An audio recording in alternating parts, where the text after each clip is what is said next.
Hey guys, this is the Diesel, just walking through my next Pokemon Platinum video. This is actually an OU match versus VapourDrops from Pokeladder. He's the OU gym leader there. So he challenged me, and I was like, sure.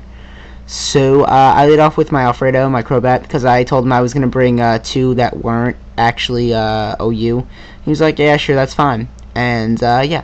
So I knew he was going to go with a Fake Out because most lead Infernape's go for Fake Out and then Stealth Rocks. That is one thing I know about OU. And then I predict the switch, so I go for Toxic.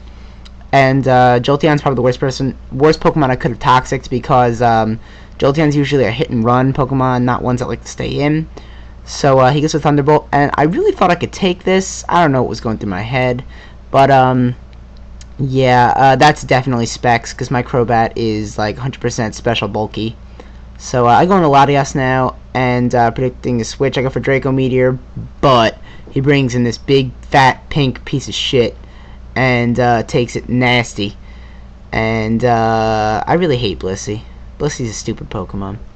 But I go into Fort Dix now as he goes for Toxic, which doesn't affect Fort Dix. And he withdraws now and goes into the Infernape, and I probably should have saw that coming, but I just go for the block, which was a dumb move. Probably should have just set up rocks. I go into the Infernape now, who goes for the Fake Out, and that really doesn't do that much to Arcanine because I'm pretty bulky. And he withdraws that and goes into Gliscor, and I go for the Toxic. I don't think he saw that coming.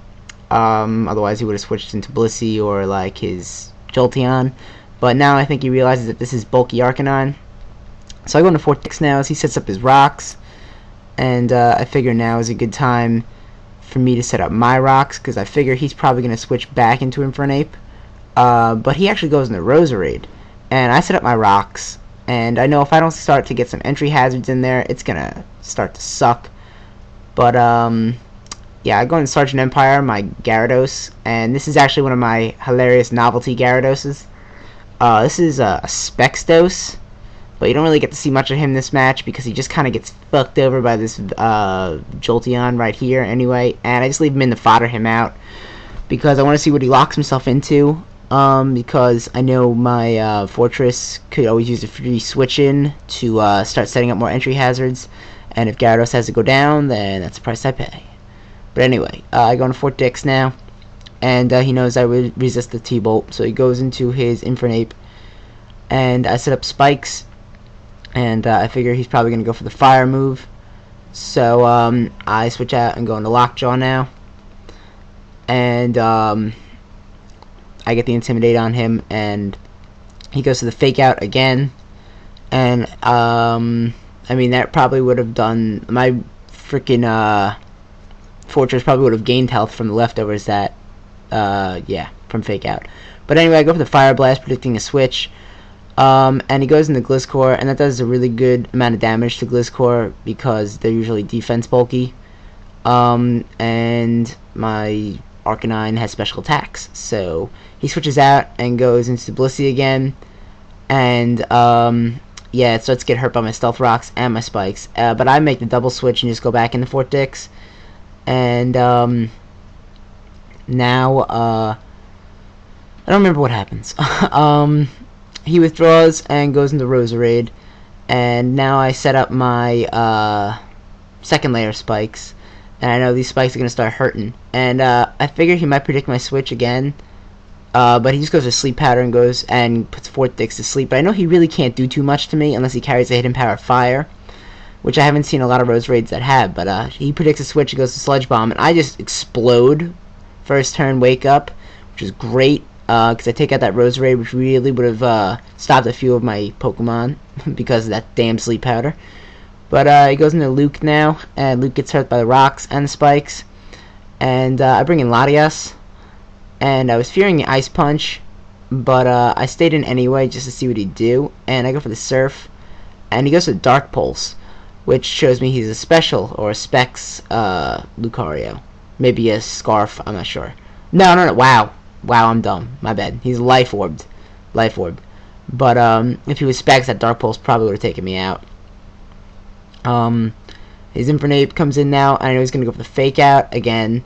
So I go into Lockjaw, and the rocks really hurt bulky Arcanine. really bad actually. But he goes for the fake out now, and I know it's not gonna do that much. And he goes for the close combat here, and I was really hoping I could take it, which I do at 24 health, and I go for the Morning Sun here, which took him kind of by surprise. He really didn't see that coming, but yeah. I really love Bulky Arcanine. He can take hits from a lot of stuff, and yeah, the Blissey starts to get hurt by spikes and stealth rocks, and I just go for the Morning Sun again to get back to full health because I thought he might close combat again. Because you know, like, he's getting hurt by spikes and rocks, but I didn't think he'd actually switch out. But that's okay, because he goes to the Soft Boil with his Blissey, and I think he predicts me to Surf again, so that's why he stays in with this Blissey, or maybe he just tries to T-Wave me because he thinks I might be Scarf. And actually Specs, and I go for Trick, and that completely took him by surprise, I believe, because he goes for the Aromatherapy now to heal his you know, stats on his team, but that kind of screws his Blissey over for the rest of the match, and he brings in Thunders now, who gets raped by those rocks and spikes, as I just go for Surf, because it'll get neutral damage on anything he switches in, and I knew he had to make the switch because he was locked into Aromatherapy. But here he goes into his Infernape, and Infernape gets hurt by the rocks and spikes, and he goes to the fake out, and I just leave Latias in to get foddered out because yeah, he really can't do too much. But he switches out and goes into Blissey, and I thought that was kind of strange because he probably just could have killed my Latias right there with Infernape. But it's whatever. Okay. Latias, I know I'm going to die this turn because he probably carries Seismic Toss, so I just go for the Draco Meteor, my strongest stab, just to get as much damage as possible before he kills me, which he does right there. And I bring in Juggernaut now, my Scizor, but Scizor is not the same as every other Scizor. So I know he's locked into a Seismic Toss, and I just go for the Bullet Punch there, and yeah, that... I don't believe it kills him, or, yeah, never mind, it does kill him. And he goes into Gliscor now, and Gliscor gets hurt by my Stealth Rocks, and I go for Bullet Punch on Gliscor, and this is still my Agility Scizor, and I really love this Agility Scizor. I like him a lot better than Swords Dancer, because Swords Dancer is too easy to predict, and this Scizor can actually run a train through teams, because he does carry the Indoor. I was predicting him to go for Fire Blast, but he goes to the Fake Out, so I just go for Bullet Punch there to finish the game. And great match, VapourDrops. I love battling this guy. And go check out Pokeladder. Go check it out. Rate, comment, sub, guys. Peace out.